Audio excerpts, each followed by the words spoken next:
Now what I'm going to do initially is jump into the strawberry RBD, and I'm going to actually isolate one of these strawberries, right? So if we select the RBD solver, come here to the selection tool, and then actually because they're packed, I can just select one as they are. Hit delete on my keyboard. Jump into this blast node. It's like a delete. It's the same. Delete non-select, and then I've just got the one strawberry. Okay, and then we can focus on this one to start with. So I'm going to jump into back into my fluid initial, and let's take a look at the actual strawberry so we can get a sense of the size. Alright, so I'm going to bring down the size. We'll bring it down a lot, just to maybe even more than that. We'll do just 1 by 1 for now. Right? Just to actually capture the strawberry. Let's just play through that. Actually, let me turn off the collider. We're building that VDB on each frame, which will run slowly. So turn off the visualization and on the flip sim actually, and head back into the fluid initial and watch that, just to make sure it's not bouncing out or anything, you know. Great. Okay, so what else can we do? I'm going to bring this down a bit. That's the actual height of it, you can see. And I bring it up quite high. Maybe a bit less. Let's do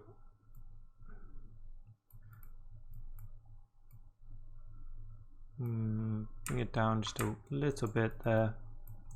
So the strawberry is actually out of the box, which is okay. If you press spacebar 2, 3, and you can come to this view from the side. I do want the strawberries to actually fall through the fluid, so they won't be actually inside, but this is okay. Should give us a bit of a better splash. Maybe about there. We'll leave that for now. What else can we do in here? Oversampling. So if you remember in one of the other lessons, I'm going to go back to the first frame.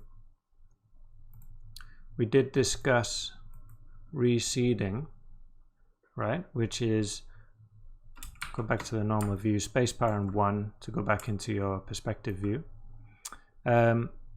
We spoke about reseeding, which is where if you have lots of particles pressed into one area, some of them will be deleted, and if you have an absence of particles, they'll be added, right? So if I'm just going to split this left and right again, so we can connect up the oversampling here. And these are both locked, so I can go into my fluid initial here, press P, and turn on the oversampling there, just so it matches what's going on in the actual flip sim as well. And if you take a look at the name of the parameter, oversampling, it's the same as this one, I believe. Oversampling, the parameter name is the same.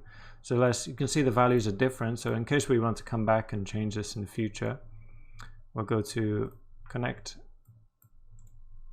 and paste relative references. So we got the same thing going on there.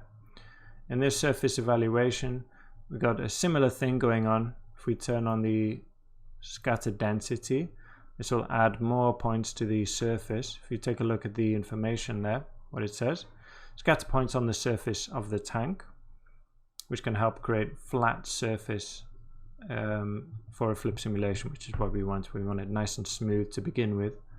For a value of 1, the scatter points will be approximately separated by the particle separation. So they will trying their best to match this separation.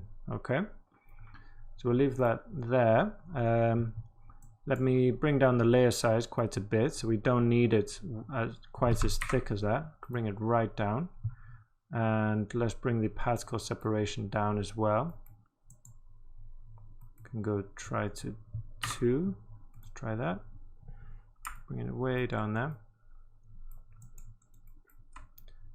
Maybe we can push it even to 1. Okay, just get a nice bit of resolution there. And my ocean source also. This is another thing we've looked at previously, this jitter, right? If you remember, if we change this value, it will change per frame. So we can drop in $T there. Previously we used $frame, but we can use $T, which represents time, which is fine.